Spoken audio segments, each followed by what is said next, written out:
Muy bien.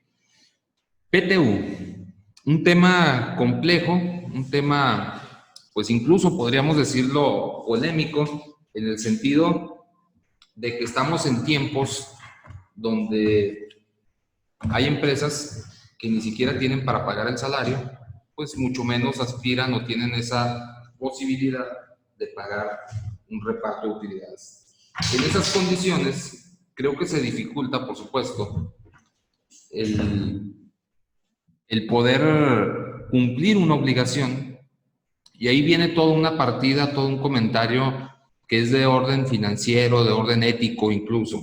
Miren, todos sabemos que la PTU o la participación de las utilidades que se genera en el año anterior para efectos de nuestra situación 2019 es un recurso, es una partida que ya está causada, que ya está generada y que incluso debió de haber sido parte de una reserva de parte de la entidad.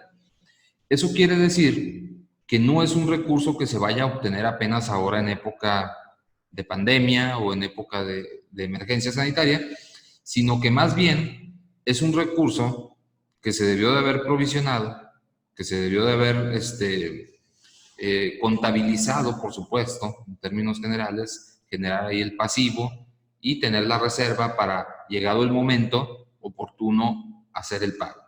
Las personas morales en mayo y las físicas ahorita vamos a ver. Ese es el deber ser. Ese es el deber ser en cuanto a lo financiero. En cuanto a lo ético, pues de igual forma, es un dinero que no le corresponde a la empresa. Reitero, es un compromiso, pero también tiene una connotación de orden económico, incluso financiero, porque miren, por un lado está la reserva financiera, pero también por otro lado está el que tener estacionado ese dinero sin trabajarlo, sin moverlo, sin invertirlo, es probable que una empresa de dimensiones considerables ocupe ese recurso en su programación, pudiese ser, digo que sí que así sea, pero pudiese ser para generar una nueva línea de producto o simplemente llevarlo a una inversión que le dé un rendimiento. De tal forma que en este instante pudiese no tener ese recurso cuando tuvo una proyección que en una operación ordinaria pues lo tendría de los recursos convencionales, me refiero pues del propio negocio en marcha, de lo que se pudiese haber generado en abril, en mayo. Desafortunadamente, hoy no estamos en condiciones convencionales y creo que a muchos tomó por sorpresa, financieramente hablando, la problemática en esta ocasión, para este ejercicio, del COVID-19. Eso trajo que, pues, existan empresas que no están en posibilidad financiera y económica de cubrir un reparto de utilidades, aún reitero, y que ya se generaron en periodos anteriores y que se obtuvieron, porque no solo se devengaron, sino incluso la utilidad es una realidad que algo se hizo con esa utilidad, o se invirtió, o se gastó, lo que fuese. Hoy algunos están en ese dilema y con independencia de lo que el de la voz pueda opinar o no, sabemos que es una obligación legal, independientemente de la obligación moral, que claro que también lo es, el dar solvencia y cumplir con lo que le corresponde al empleado. Pero bueno, pues vamos a enfocarnos a qué ocurre si no cumplo, si no solvento ese compromiso, cuáles serían las consecuencias y sobre todo, pues cómo llegar a ese punto del reparto de las utilidades. Es todo un tema, es propiamente el capítulo 8, si mal no recuerdo el título segundo en la ley laboral, cuando en relación a la práctica de reparto, a partir del artículo 117 hasta por aquello del 131, si mal no ubico, encontramos todo lo relacionado con PTU desde el orden de Ley Federal del Trabajo, pero nosotros también tocaremos las cuestiones pues de ley de renta, de ley del seguro y todo lo que ustedes quisieran en términos generales, ¿sale? Entonces vamos a retomar y vamos a entrar a detalle. Es un temario extenso, pero muy concreto en cuanto a los puntos que estaremos viendo, de tal forma que no viene adicionado como tal en una redacción de agenda, de origen, digámoslo al principio, pero tocaremos todos los puntos que por ahí tenemos acordados para el día de hoy. Vamos pues al primer concepto, miren, antecedentes. Por supuesto que es importante ubicar los antecedentes, sobre todo en México, ya que la PTU pues en realidad tiene otro origen a nivel mundial, pero pues si ya de entrada irnos a los antecedentes de México es remontarnos a 1856, 7 de julio, dice ahí, de 1856. En aquel discurso de los debates del constituyente pronunciado por Ignacio Ramírez, obviamente otra época, más de un siglo, casi dos de hecho, y desde aquel entonces se pretendió establecer jurídicamente para la constitución de nuestro país la obligación patronal de reparto de PTU. En aquel entonces no tuvo éxito, simple y sencillamente no fue una realidad, pero sí ocurre, sobre todo con diputados, cuando para la Constitución, aparte, sobre todo propulsores, digámoslo así, defensores de este derecho, pues que quisieron que se reconociera en la Constitución del 17, la de Carranza, la actual, la que ustedes y yo conocemos, y que en este discurso se pedía que a los empleados se les participara de un reparto de utilidades. Entonces, de buena suerte que eso ocurre, pasa para la Constitución y lo tenemos plasmado en el artículo 123, fracción novena, multiinciso, que es de hecho el soporte constitucional que le da vida en sí a la ley especial, que en este caso es la Ley Federal del Trabajo, donde pues ahí se establece todo lo relativo al reparto. Entonces, surge pues de la Constitución del 17, cuando desde aquel entonces se reconoce que el empleado debe de ser partícipe de los rendimientos, de los beneficios que genera su labor pues en toda esa ideología, en toda esa doctrina de lo que es los elementos de la producción y pues claro, el capital, el recurso humano, todo esto, ¿no? El trabajo mismo en sí. Entonces, lo tenemos pues ahí en el 17. Ahora, Constitución. Les dije hace un rato que partimos pues constitucionalmente, el artículo que rige esta parte. Ustedes saben que todo lo laboral está en el 123, constitucionalmente hablando, como una regulación especial, porque independientemente del artículo 5 que habla del derecho al libre trabajo, el artículo 123 constitucional nos habla ya en términos concretos de la materia laboral, pero desde dos grandes divisiones, la de orden privado y la de orden público. ¿Esto qué quiere decir? Bueno, que a todos aquellos trabajadores que sean de entidad gubernamental, de dependencia gubernamental, no les corresponde una PTU. De entrada es una diferencia, entre otras muchas, porque por ejemplo a un trabajador gubernamental pues le corresponden 40 días de aguinaldo, lo que no ocurre con el particular o el privado, que mínimo son 15, independientemente de que se le quieran dar más, pero dejar en claro que la PTU es exclusiva para los trabajadores del apartado A del artículo 123 constitucional, que entonces establece, pues, en sí esa obligación patronal del reparto de PTU. Señalando, pues, dicho artículo, miren, aquí ya empezamos con un contenido técnico interesante, en el 123. Los trabajadores tendrán derecho a una PTU definitiva, pero el inciso E, de manera concreta, porque el 123 constitucional, y no quiero pasar la oportunidad, de que de manera genérica, sin detenernos, porque evidentemente hay mucho que decir, pero que analicemos, aunque sea de manera corridita y sin entrar al fondo, pero para quien no ha tenido la oportunidad de dar una lectura al 123, decir que el 123 en la novena dice que los trabajadores tendrán derecho a una participación en las utilidades de las empresas regulada de conformidad con las siguientes normas. Y desde la Constitución, propiamente fracción novena, encontramos pues incisos donde dice el inciso A: una comisión nacional integrada con representantes de los trabajadores, de los patrones y del gobierno fijará las utilidades que deberán repartirse a los trabajadores. Ese inciso A genera la necesidad o habla de la necesidad de una comisión nacional.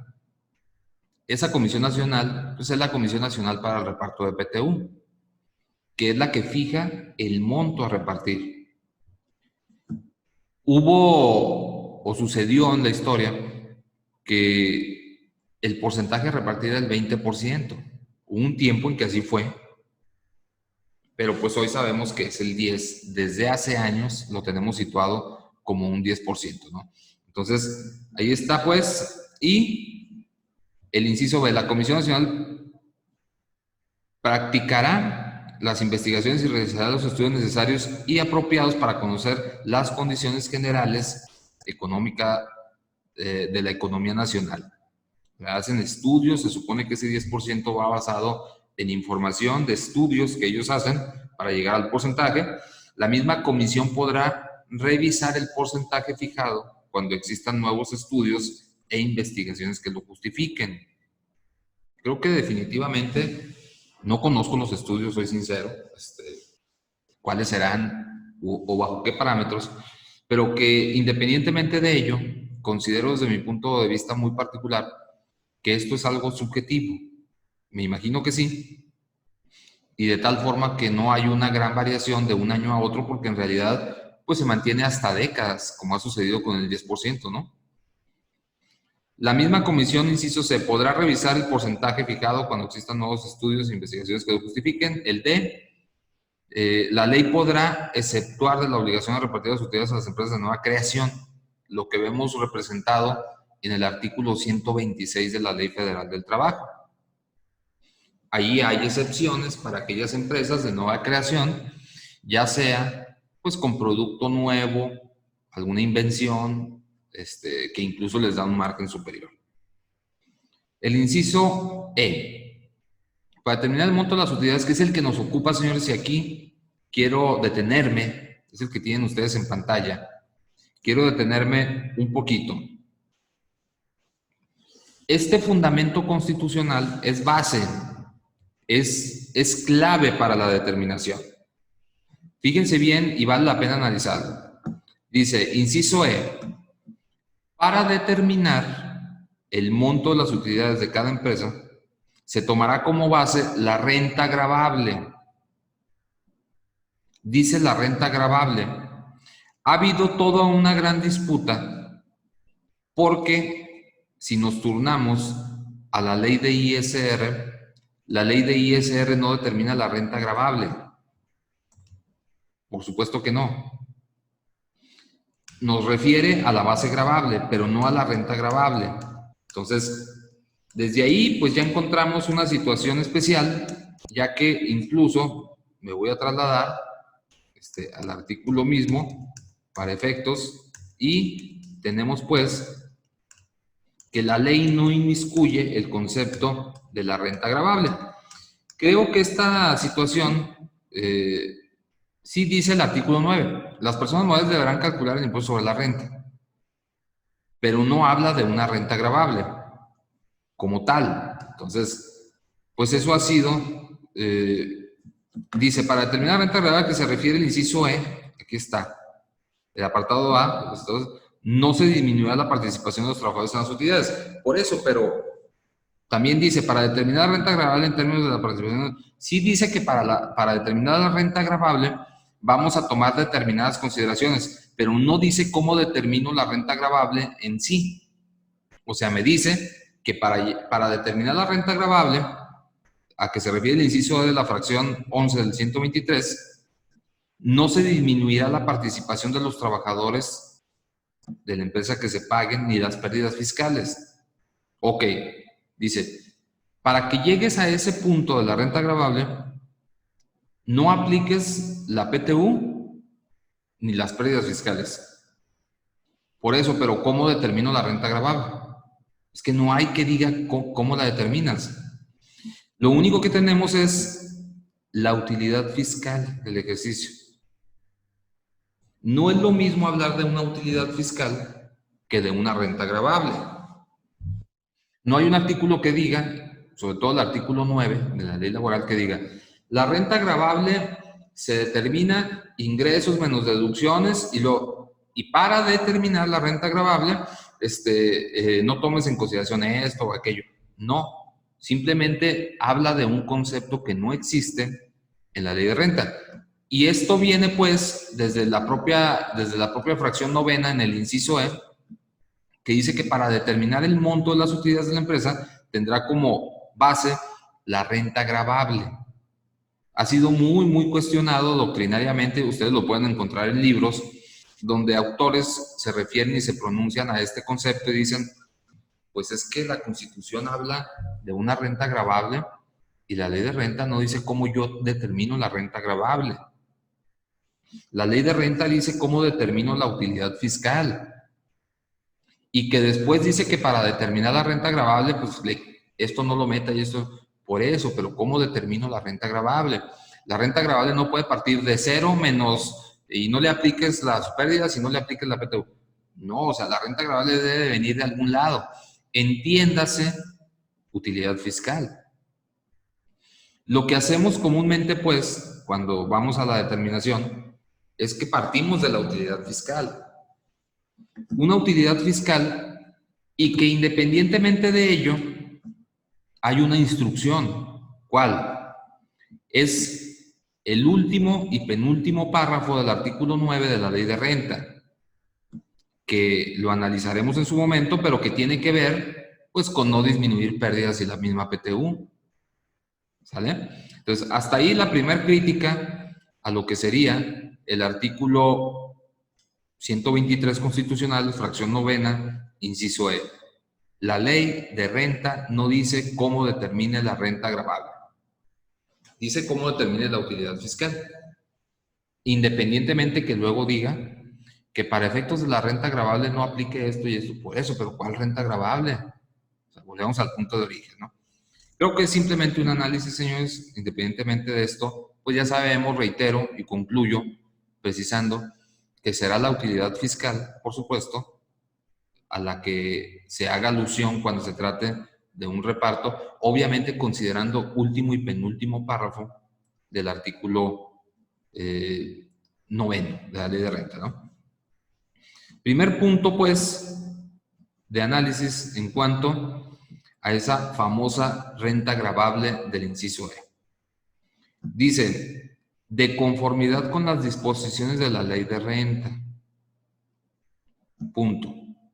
Y luego, los trabajadores podrán formular ante la oficina correspondiente de la Secretaría de Hacienda y Crédito Público las objeciones que juzguen convenientes ajustándose al procedimiento que determine la ley. Bueno, pues eso lo veremos en su momento cuando analicemos, claro que sí, la ley laboral y ahí podamos ubicar lo relativo a esta objeción de parte de los trabajadores, ¿no? ¿Vale? Entonces ahí está, tómenlo en consideración, es el fundamento constitucional que tiene que ver, claro, con en sí lo que dice la ley laboral relacionado con la PTU, ¿no? Muy bien.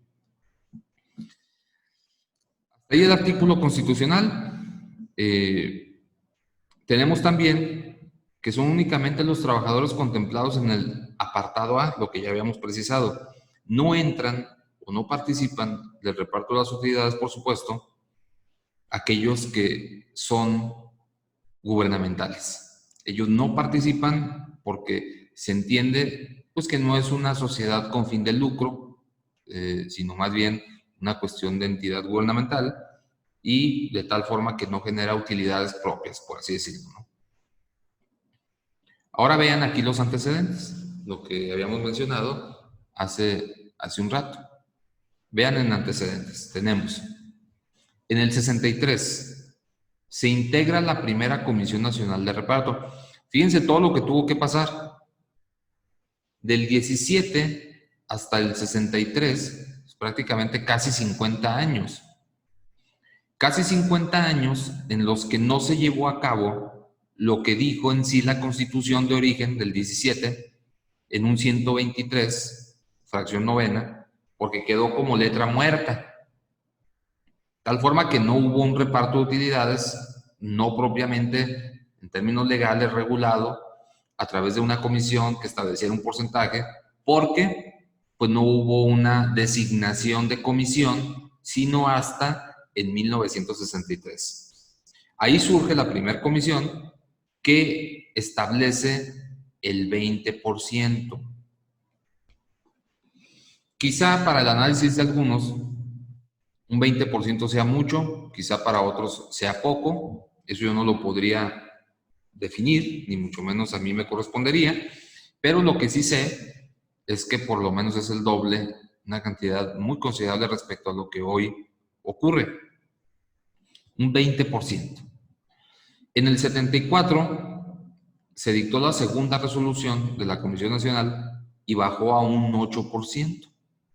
Drásticamente pierde 12 puntos de aquel 63 a el 74, 9 años posteriores.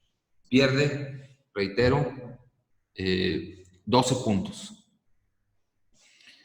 Posteriormente, en el 85, se dicta la tercera y se sitúa en un 10%. Básicamente, pues estos 35 años que llevamos a partir del 85 ha sido un 10%. O sea, tenemos ya más de 3 décadas considerando pues una PTU del 10% durante los 35 años, ¿vale? Y en el 97 entra en vigor la resolución de la cuarta Comisión Nacional para PTU, ahora vigente, que retoma el porciento y que lo mantiene pues en el 10%. Entonces, hoy el porcentaje, como ustedes y yo lo sabemos, es el 10% sobre las utilidades que para tal efecto, reitero, nos dice la Constitución, se determine conforme a renta, conforme a la ley de ISR, la renta gravable, una renta gravable que no existe como tal, pero que así es mencionada en la Constitución, porque nosotros tenemos utilidad fiscal en ley de renta, no renta gravable, aún y que muchos lo entenderemos como lo mismo, pero pues los conceptos, por supuesto que no, literalmente no son los mismos, ¿no? ¿Vale? ¿Qué más tenemos acá? Sujetos obligados. Importante esto. Todas las personas físicas y morales que tengan trabajadores a su servicio. Y para tal efecto, pues nos tenemos que remitir al artículo 10 y 11 de la ley laboral, que son los patrones, la definición de patrón. Aquel que utiliza el servicio de un elemento, y la definición de empleado, pues que es el artículo 8, que es el que brinda un servicio personal subordinado. Las sociedades no lucrativas, miren, yo les mencioné hace un momento las gubernamentales. Platicamos pues de las de gobierno cuando nos referíamos a que las de gobierno no, no pagan o no tienen la obligación de pagar una PTU. Pero si nos referimos a las no lucrativas, podrían ser no lucrativas que nada tengan que ver con el gobierno. Las no lucrativas están obligadas al reparto de PTU, en concreto no. Recuerden incluso que hay no lucrativas que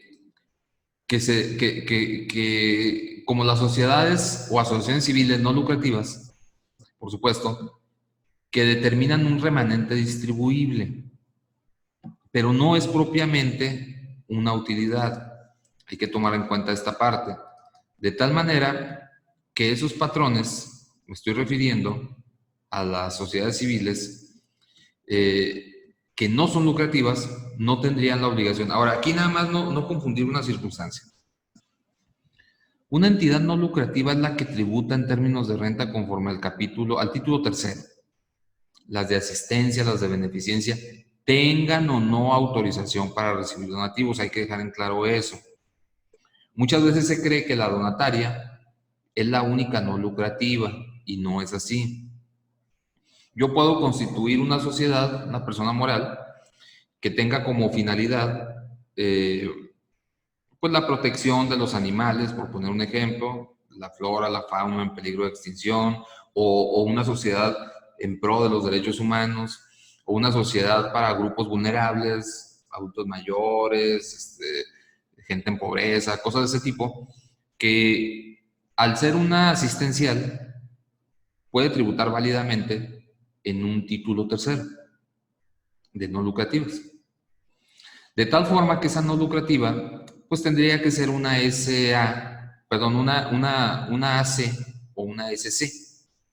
No puede ser una SA, porque la SA o cualquiera de todas las comanditas simple por acciones, nombre colectivo, la misma RL, llámese incluso cooperativas, todas estas son de orden mercantil, tienen un fin de lucro. En el caso de la AC y SC, es la figura por excelencia para que ahí tribute, por poner un ejemplo, un colegio, un hospital que pueda tener fines no lucrativos, un orfanato y cualquiera de todas las organizaciones, por ejemplo, de colonos y demás. Ahora, la AC siempre será no lucrativa. Una asociación civil no puede tener objeto lucrativo. La SC puede ser lucrativo o puede ser no lucrativo. Un ejemplo. Pudiésemos estar en presencia de una sociedad civil que tiene por objeto, pues, asistir a adultos mayores, por poner un ejemplo. Bueno, es una SC, es una de orden civil, una sociedad, y puede ser totalmente una SC. Pero también podemos tener una SC que sea un despacho de contadores o de abogados, o de ingenieros, o de cualquier otro tipo de profesión. En ese sentido, la SC, que agrupa a profesionistas que dan un servicio, como en el caso, reitero, de abogados o contadores, se tendría que considerar como lucrativa. Lucrativa, pero de las civiles.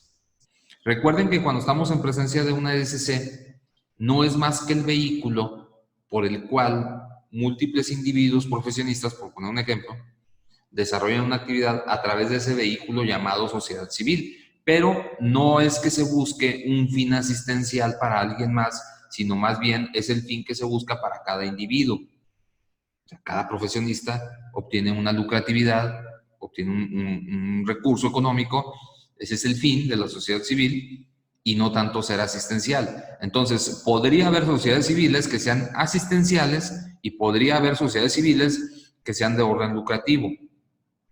Por eso cuando tenemos una sociedad civil de despacho, de contadores o de abogados, pues tributa a todas luces en el título segundo de la ley de renta, o sea, lucrativo. Cuando tenemos una de beneficencia, aún con o sin autorización para recibir donativos, pues sería en un título tercero, aún siendo también sociedad civil. ¿Sale? Entonces, tener en cuenta esa parte para no confundir, y precisamente por lo que señala la diapositiva que ustedes tienen en pantalla, que las civiles no lucrativas están obligadas a pagar PTU, pues las no lucrativas no, pero las lucrativas, por supuesto que sí, ¿sale? Entonces, ahí nada más ubicar esa situación. Reitero y cerraré el comentario con la siguiente, digámoslo, puntualidad. Muchas veces se dice, la SC o la AC no causan PTU. Bueno, la AC absolutamente nunca debe de causar una PTU, pero la SC depende de su objeto, depende de su actividad. Si habláramos pues de una SC que es lucrativa, causa PTU. Si habláramos de una SC que es no lucrativa, no causa PTU. ¿Sale?